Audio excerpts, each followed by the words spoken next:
अस्सलाम वालेकुम। आपके अपने चैनल खेल के मैदान से मैं हूं मजहर जावेद। नाजरीन, वेस्ट इंडीज और श्रीलंका के माबैन T20 सीरीज जारी है। श्रीलंका की जानिब से शनाका और मुशारा की 50s की बदौलत श्रीलंका ने फतह अपने नाम कर ली। दोनों T20 मैच में 50s की बदौलत श्रीलंका को फतह की साइड पर ले आए।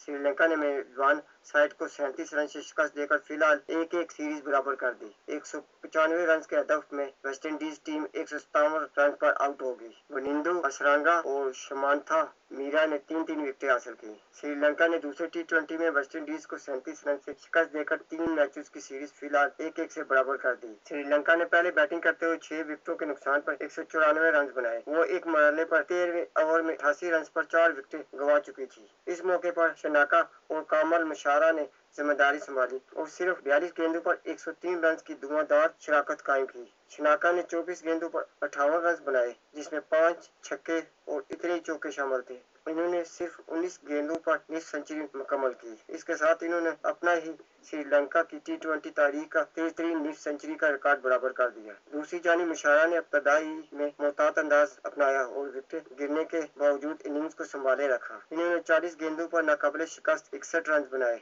जवाब में 194 रन के हदफ के ताकों में वेस्ट इंडीज ने सिर्फ 10 गेंदों में 2 विकेटें गंवा दी, लेकिन बाद में शमरून विटमायर और रोमान पावल ने तीसरी विकेट के लिए 47 गेंदों पर 81 रन की शराकत कायम करके टीम की पोजीशन को बेहतर बनाने की कोशिश की। पावल ने 43 रन की इनिंग्स खेली, जबकि विटमायर ने भी जाराना बैटिंग की। 2 विकेट पर 79 रन बनाकर वेस्ट इंडीज मैच जीतने की पोजीशन में दिखाई दे रहा था, लेकिन स्पिनर्स ने मैच का रुख बदल दिया। वेस्ट इंडीज की इनिंग इस वक्त बिखर गई जब एक रन आउट के बाद श्रीलंका के स्पिनर्स ने यके बाद दीगरे विकेटें हासिल करना शुरू कर दी और पूरी टीम 157 रन पर आउट हो गई। वनिंदु हसरंगा और शमांथा मीरा ने 3-3 खिलाड़ियों को आउट किया। नाजरीन, अगर आपको मेरी वीडियो पसंद आती है तो इसे लाइक और सब्सक्राइब जरूर करें और बेल आइकन के बटन को दबा दें ताकि आपको मेरी वीडियो बर वक्त मिलती रहे। इसके साथ ही मैं आपसे इजाजत चाहूंगा। अल्लाह हाफिज।